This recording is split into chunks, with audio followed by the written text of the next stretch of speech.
ನಮಸ್ಕಾರ ರೀ ಎಲ್ಲರಿಗೂ. ಏನಿದು ನನ್ನ ಕಣ್ಣಿನ ಕತೆ ನಿಮ್ಮ ಜೊತೆ ಅಂತ ಬರೋದ ಅಂತ ನೋಡ್ತಿದ್ರಿ. ಹೌದ್ರಿ, ಇವತ್ತು ನನ್ನ ಫೀಲಿಂಗ್ನ ಶೇರ್ ಮಾಡ್ಕೊಬೇಕಂತೇಳಿ ವಿಡಿಯೋ ಮಾಡತ್ತೀನಿ ನೋಡ್ರಿ. ನನಗೆ ಮೊದಲಿಗೆ ಕೊಬ್ಬರಿನ ಸಣ್ಣದಾಗಿ ಗ್ರೈಂಡ್ರಿಗೆ ಹಾಕಿದ್ದೀನಿ ರೀ. ಇಲ್ಲಿ ನೋಡ್ರಿ, ಈ ಒಂದು ಕೊಬ್ಬರಿಯನ್ನು ತೊಗೊಂಡಿನಿ ರೀ. ನಾನು ಒಂದು ಕೊಬ್ಬರಿನ ಸಣ್ಣದಾಗಿ ಹೆಂಚಿ ಅದನ್ನು ಗ್ರೈಂಡ್ರಿಗೆ ಹಾಕತ್ತೀನಿ ರೀ. ಸ್ವಲ್ಪ ಮುದ್ದೆ ಸಕ್ಕರೆನ ತೊಗೊಂಡೇನಿ ರೀ. ಕೊಬ್ಬರಿಗೆ ಆಗುವಷ್ಟು ಮುದ್ದೆ ಸಕ್ಕರೆ ತೊಗೊಂಡೇನಿ ರೀ. ಇವಾಗ ನೋಡ್ರಿ, ಒಂದು ಡಬ್ಬಿ ಅಳತೆಯಲ್ಲಿ ನಾನು ಒಂದು ಡಬ್ಬಿ ಕೊಬ್ಬರಿ ತುರಿ ಆಗೈತೆ ರೀ. ಅರ್ಧಕ್ಕಿಂತ ಸ್ವಲ್ಪ ಕಡಿಮೆ ಮುದ್ದೆ ಸಕ್ಕರೆ ತೊಗೊಂಡೇನಿ ರೀ. ನೋಡಿರಿ, ಈ ರೀತಿ ನೀಟಾಗಿ ಕೊಬ್ಬರಿ ತುರಿಯನ್ನು ಆಮೇಲೆ ಮುದ್ದೆ ಸಕ್ಕರೆಯನ್ನು ಮಿಕ್ಸ್ ಮಾಡ್ಕೋಬೇಕು ರೀ. ಜೀವನದೊಳಗೆ ಎಲ್ಲರಿಗೂ ಕಷ್ಟ ಇರ್ತಾವೆ ರೀ. ಕಷ್ಟ ಇಲ್ಲದ ಮನುಷ್ಯ ಇಲ್ಲ ಅಂತ ಹೇಳೋಕ್ಕಾಗೋದಿಲ್ಲ ರೀ. ಪ್ರತಿಯೊಬ್ಬರಿಗೂ ಪ್ರತಿಯೊಂದು ಥರದಾಗೂ ಏನೋ ಒಂದು ಕಷ್ಟ ಇದ್ದೇ ಇರ್ತದೆ ರೀ. ಎಷ್ಟೋ ಶ್ರೀಮಂತರಿಗೆ ಅವ್ರದ್ದೇ ಆದ ಕಷ್ಟ ಇರ್ತದೆ ರೀ. ಬಡವ್ರಿಗೂ ಅವ್ರದ್ದೇ ಆದ ಕಷ್ಟ ಇರ್ತದೆ ರೀ. ಪ್ರತಿಯೊಬ್ಬರಿಗೂ ಒಂದು ಏನಾದರೂ ನೋವು ಇದ್ದೇ ಇರ್ತದೆ ರೀ. ಕೆಲವೊಂದು ಜನ ಶೇರ್ ಮಾಡ್ಕೋತಾರೆ ರೀ, ಇನ್ನೊಂದಷ್ಟು ಕೆಲವೊಂದು ಜನ ಶೇರ್ ಮಾಡ್ಕೊಳ್ರಿ. ಜೀವನದಾಗ ನಾವು ಏನು ಅಂದ್ಕೊಂಡು ಬಂದಿರ್ತೀವಿ ಅದೆಲ್ಲ ಆಗ್ತದೆ ಅಂತ ಹೇಳೋಕ್ಕಾಗಲ್ರಿ. ಕಟ್ಟಿದ ಕನಸು ಯಾವತ್ತೂ ನನಸಾಗೋದೇ ಇಲ್ಲ ರೀ. ಕನಸಾಗಿ ಉಳಿತದೆ ರೀ ಕೆಲವೊಂದು ಟೈಮ. ನೋಡಿರಿ, ನಾನಿವಾಗ ಕೊಬ್ಬರಿ ತುರಿ ಆಮೇಲೆ ಮುದ್ದೆ ಸಕ್ಕರೆ ಏಲಕ್ಕಿ ಲವಂಗದ ಪುಡಿ ನೀಟಾಗಿ ಮಿಕ್ಸ್ ಮಾಡ್ಕೊತೀನಿ ರೀ. ನೀಟಾಗಿ ಮಿಕ್ಸ್ ಮಾಡ್ಕೊಂಡ್ರೆ ಅದು ಉಂಡೆ ಥರ ಬರ್ತದೆ ರೀ. ಮಕ್ಕಳಿಗೆ ವಿದ್ಯಾಭ್ಯಾಸದ ಚಿಂತೆ ರೀ. ದೊಡ್ಡವ್ರಿಗೆ ಅತ್ತೆ ಮಾವನ ಕಾಟ, ಹಣದ ಆರ್ಥಿಕವಾಗಿ ಏನೋ ಕೆಟ್ಟ ಪರಿಸ್ಥಿತಿ ಹೋಗಿರ್ತಾರೆ ರೀ. ಇನ್ನೂ ವಯಸ್ಸಾದ ನಂತರ ಮಕ್ಕಳ ಕಾಟ. ಪ್ರತಿಯೊಬ್ಬರಿಗೂ ಪ್ರತಿಯೊಂದು ಥರದಲ್ಲೂ ಒಂದೇನಾದರೂ ಕಷ್ಟ ಇರತೈತೆ ರೀ.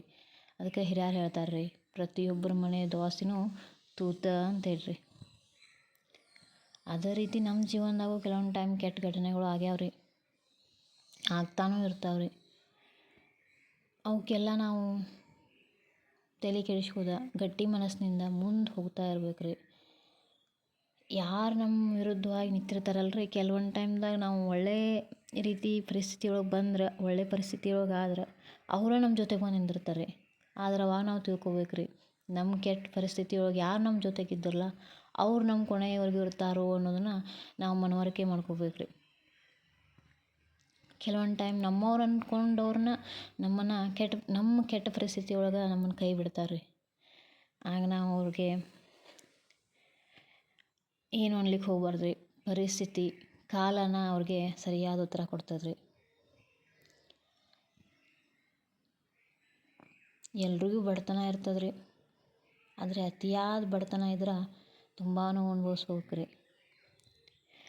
ಕೆಲವೊಂದು ಟೈಮ್ ಅಗದಿ ಹೀಯಾಳವಾಗಿ ನೋಡ್ತಾರೆ ರೀ, ಹೀಯಾಳಿಸಿ ಮಾತಾಡ್ತಾರೆ ರೀ, ಚುಚ್ಚು ಮಾತಾಡ್ತಾರೆ ರೀ. ಪ್ರತಿಯೊಂದನ್ನು ತಡ್ಕೊಂಡೇ ಬರ್ತೀವಿ ರೀ. ಯಾವತ್ತಾದರೂ ದೇವ್ರು ನಮ್ಮ ಮೇಲೂ ಒಂದು ಕಣ್ಣು ತೆಗ್ದಾನಲ್ಲ, ನಾವು ಒಂದು ಒಳ್ಳೆ ಪರಿಸ್ಥಿತಿಗೆ ಬರ್ಬೋದಲ್ಲ ಅನ್ನೋ ಮನಸ್ಥಿತಿಯೊಳನ ಬದುಕ್ತಾ ಇರ್ತೀವಿ ರೀ. ನಾವು ನಮ್ಮ ಕಷ್ಟನ ದೊಡ್ಡದು ಅನ್ಕೋತೀವಿ ರೀ. ನಾನು ಮೊನ್ನೆ ದೇವ್ರ ಗುಡಿಗೆ ಹೋಗಿದ್ದೆ ರೀ. ಒಬ್ಬಾಕಿ ಅಮ್ಮ ಹತ್ಕೊಂತ ಕುಂತಿಳ್ರಿ. ದೇವ್ರ ಹತ್ರ ಅಳ್ತಾ ಇದ್ದಾಳೋ ಅಥವಾ ಅಮ್ಮ ಎಲ್ಲ ತನ್ನ ದುಃಖನ ದೇವ್ರ ಹತ್ರ ಹಂಚ್ಕೋತಿದ್ದಾಳೋ ಅಂಥೇಳಿ ಅದಕ್ಕೆ ಪಕ್ಕ ಹೋಗಿ ಕುಂತ್ಕೊಂಡೆ ರೀ. ನಾನು ಕುಂತ ತಕ್ಷಣ ಅಮ್ಮ ನನ್ನ ನಿನ್ನ ಮಗಳ ಥರ ತಿಳ್ಕೊಂಡು ತಂದೆ ಆದ ನೋವುಗಳನ್ನ ಹೇಳಕತ್ತಲ್ಲ ರೀ. ಗಂಡ ಕುಡುಕ ರೀ. ಗಂಡು ಕುಡುಕಿದ್ದಕ್ಕೆ ಮಕ್ಕಳನ್ನ ಚೆನ್ನಾಗಿ ಸಾಕಿದಾಳ್ರಿ. ಹೆಣ್ಮಕ್ಳನ್ನ ಒಳ್ಳೊಳ್ಳೆ ಮನೆತನ ಕೊಟ್ಟಾಳ್ರಿ. ಅದ್ರಾಗ ಒಬ್ಬಾಕಿ ಹೆಣ್ಮಗಳು ಗಂಡ ಅಂತೂ ಸರಿ ಇಲ್ಲರಿ, ಬೇರೆದವ್ಳನ್ನ ಇಟ್ಕೊಂಡು ಅವಳಿಗೆ ಕಾಟ ಕೊಡ್ತಾನೆ ರೀ. ಈ ರೀತಿ ಎಲ್ಲ ಆಗಂತಲೇ ಅವಳು ಏನು ಮಾಡೋದು ಅಂತೇಳಿ ದೇವ್ರ ಹತ್ರ ಬಂದು ನೀವು ಕೇಳಾಕ ಎಂಥ ಕೆಟ್ಟ ಪರಿಸ್ಥಿತಿ ಕೊಡಾತಿ ಅಂಥೇಳಿ ಅಂದ್ರಿ. ತುಂಬ ಬೇಜಾರಾತ್ರಿ.